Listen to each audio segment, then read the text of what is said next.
What you just said is one of the most insanely idiotic things I have ever heard. At no point in your rambling, incoherent response were you even close to anything that could be considered a rational thought. Everyone in this room is now dumber for having listened to it. God have mercy on your soul.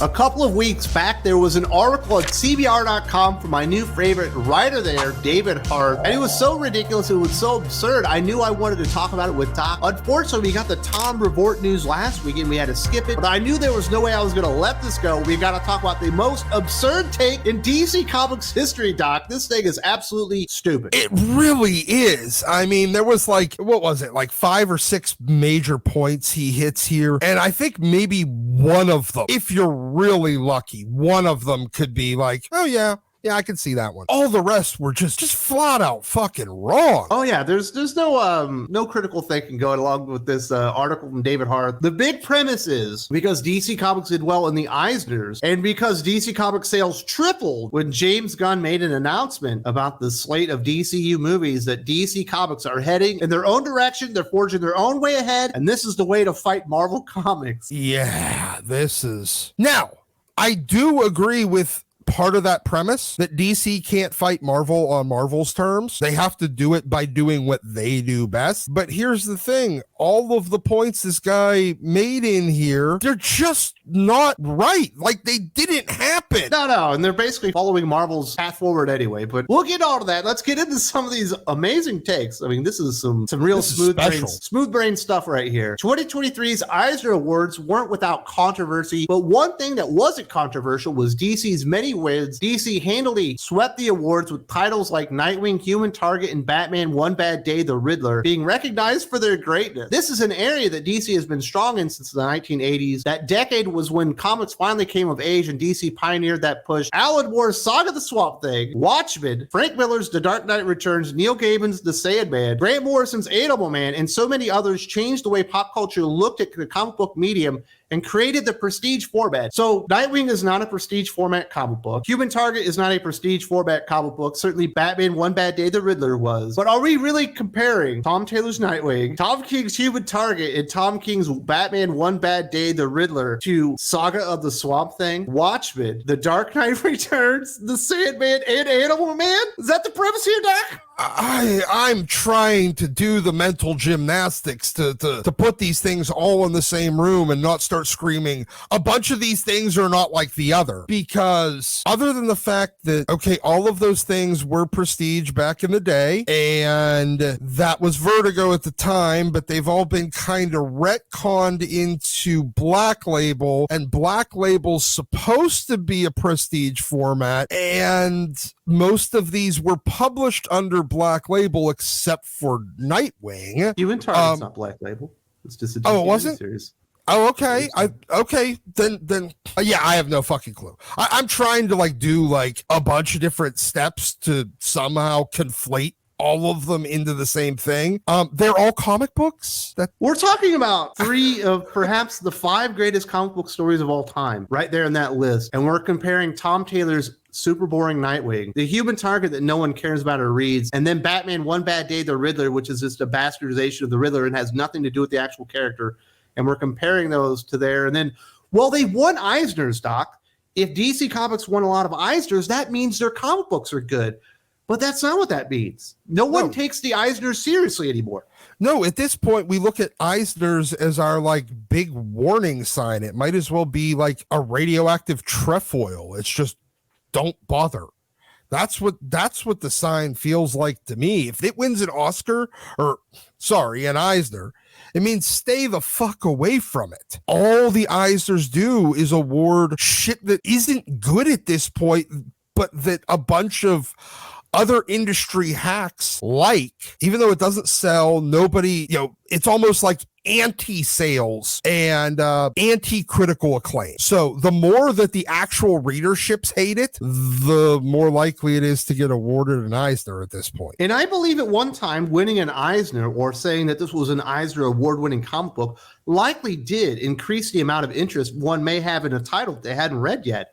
But those days are long gone. It's like putting your Oscar-winning film on a DVD or something. It's like, yeah, maybe when the Oscars were given to the best movies, period, I would take this seriously. But now that I know what the Oscars are, what they've devolved into along with the Eisners, it's just not a big thing. And winning Eisners is going to do nothing to win back their actual fans and increase sales. There's no correlation whatsoever. Not at all. In fact, it's the opposite. The big writer that he's pointing to as the big standout writer for DC, this was hilarious. Writer Tom King is the champion of DC's current prestige comic, putting out brilliant 12-issue miniseries, but he's far from the only one. In 2022 and 2023, DC put out amazing books like Wonder Woman, Historia of the Amazons, Aquaman, Andromeda, Nice House on the Lake, and the multiple Sandman universe comic. That's just the tip of the iceberg. DC's prestige books are something that Marvel doesn't even attempt. And for the most part, Marvel doesn't really dip their toe into this.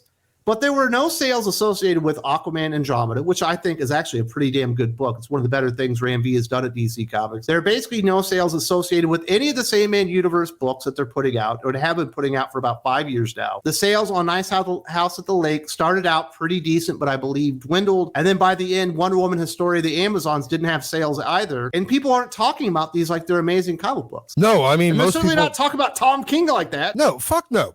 The fact that Tom King is just writing 12-issue miniseries, and for the record, comic writer, journalist guy, 12 issues makes it a maxi series, you dumb fuck. But that being said, nobody even remembered Wonder Woman Hysterectomy after like the first issue. I don't remember seeing Andromeda even on the shelf anywhere. Tom King is, yeah, I mean, I guess he writes 12-issue stories now, but that's because everybody knows that by issue 12, he's going to have fundamentally broken everything you do, and you don't put him on an ongoing because of that, because he just drives away audience. Once whatever the M. Night Shyamalan twisty bullshit he's going to do to break a character, once that becomes very clear to everyone, they're like, yeah, don't do that in the main universe. There was a time, Doc, when Tom King's name on a comic book at DC would sell, like almost no matter what the character. But unless it's Tom King on a Batman book anymore, it just doesn't work anymore, because people know who he is as a writer. And there are people out there that absolutely love Tom King. They can't tell you what they love about him, but they know that they love his books. But there are so many people that absolutely despise him because he destroyed so many characters, whole cloth, time and time again. This reminds me, like a couple of weeks ago, somehow, I don't know why, I was tagged into, this guy had a list of everything about Tom King that he liked. And I think it was Jim from Weird Sciences replied to it. But this was the list. It was like, Tom King's Batman run is much maligned, but I'm its #1 fan. It's absolutely amazing. And I love everything about it. Next up, Strange Adventures is a book a lot of people complain about, but I absolutely love it. Tom King is my favorite. I'm his biggest fan. Next up, Batman Catwoman. A lot of people said this wasn't good. I got in there and I read it, and it was absolutely amazing. Never actually saying what's good about his writing, just that he liked it. Oh, yeah. That ever bad. Exactly. Look, because there's nothing about it that is discernible. You can't define anything that's good about a Tom King comic. You can like it. It's grounded, Doc. It's grounded in reality. They're like us. They're not super heroic anymore. They're depressing. Yeah, exactly. Look, but Tom King is to DC Comics what Jason Aaron is to Marvel Comics. They're brought in, they're given something to do so that they can break it. That's it. I don't understand why anybody likes Tom King, but you know what? Some people do.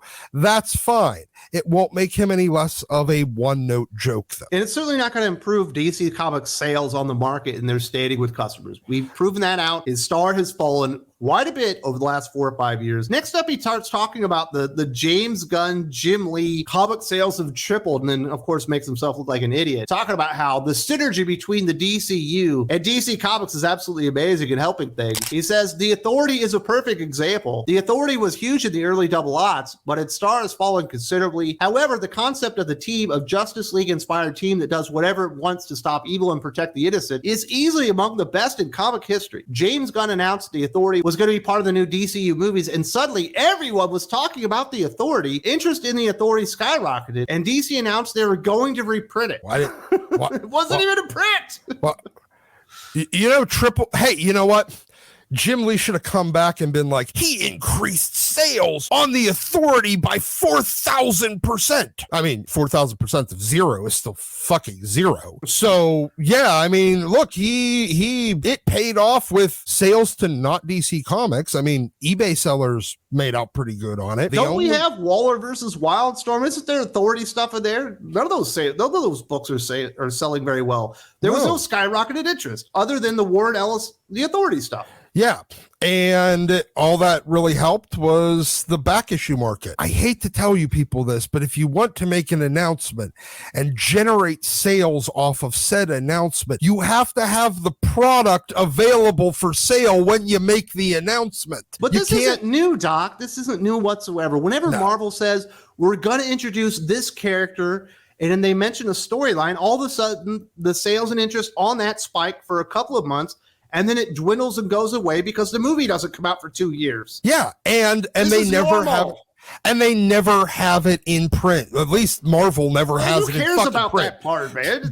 But yeah, I mean, look, it's temporary bumps, it's temporary boosts, and in a lot of cases, it's sales to comic shops. There's no guarantee that it moves out of the comic shops. I appreciate the fact that it's generating interest. Maybe it generates some interest in Supergirl, Woman of Tomorrow trade paperback. Maybe it generates interest in something else, but it's all temporary because any of the buzz ends long before the movie comes out. You can't. It's unsustainable because there won't be any movies until the beginning of 2025, and then it's going to take them 4 years to put out the movies. Yeah, and by the time they get around to the movie actually being out, there's no way to sustain that momentum in the lull period from time I announce thing until the years later when said thing appears.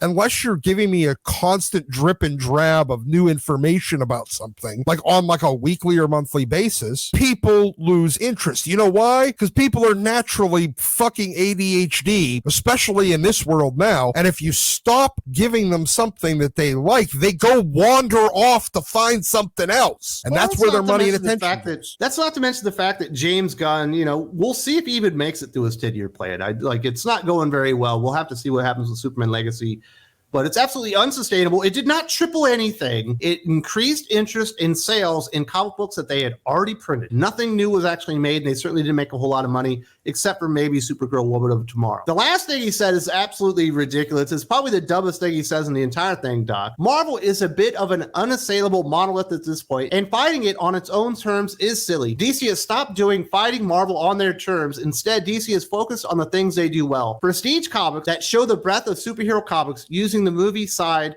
of the business to help the comic side and actually listening to their fans' input. DC is proving that they don't have to fight Marvel on its own terms. DC is forging a new path to success, and it will be interesting to see how the whole thing plays out in the future. DC is not forging their own path. They are just following in Marvel Comics' path, just like the DCU was trying to follow in the MCU path. They're doing everything stupid that Marvel Comics has done over the last 10 years, except they're accelerating it. That's what's happening with DC Comics. That's why people aren't interested. Marvel Comics almost have zero quality across the board right now.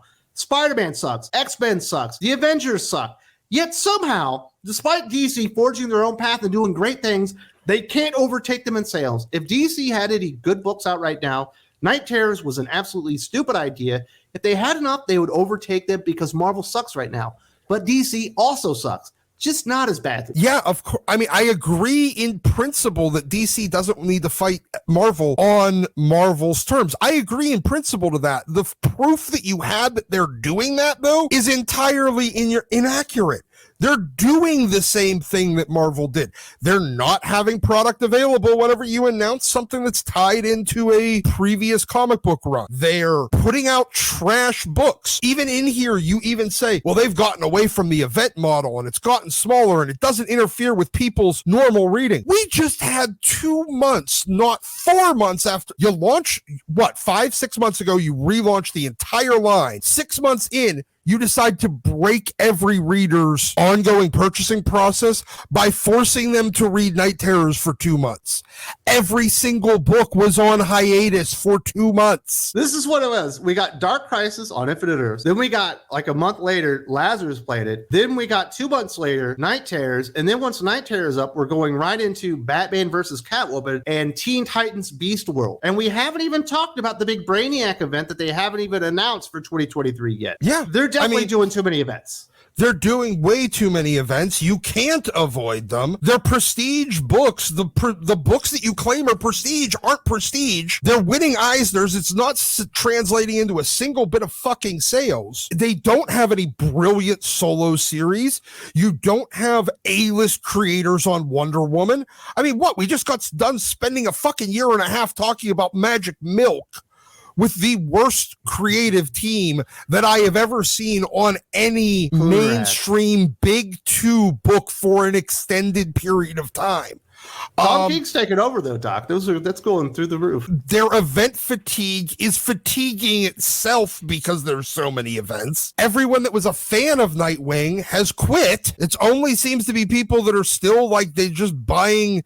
At this point, Nightwing is DC's ASM, where the people that are still buying it, they're buying it because they've always bought it. You're outrage, marketing that book, and I've never seen anybody talk about the fact that they actually like it. So no, it's all right. It's just so boring. He never does anything. But my point is, they're just doing everything that Marvel does. While I agree in principle, DC shouldn't be fighting Marvel on Marvel's terms, all of the proof you put in this fucking article is that DC is still trying to fight Marvel on Marvel's terms, and it's just working better than it did for Zack Snyder. Maybe, sorta, but Marvel's still eating their fucking lunch every month. So I don't get it. There were a ton of really stupid headlines out there saying DC comic sales have doubled and tripled, and people wanted me to talk about it. Obviously, this guy mentions it here in the article, and he ended up breaking it down piece by piece, lie by stinking lie, and pointing out what it all actually meant. If you haven't seen this, and just how dumb this guy really is that he bought into it,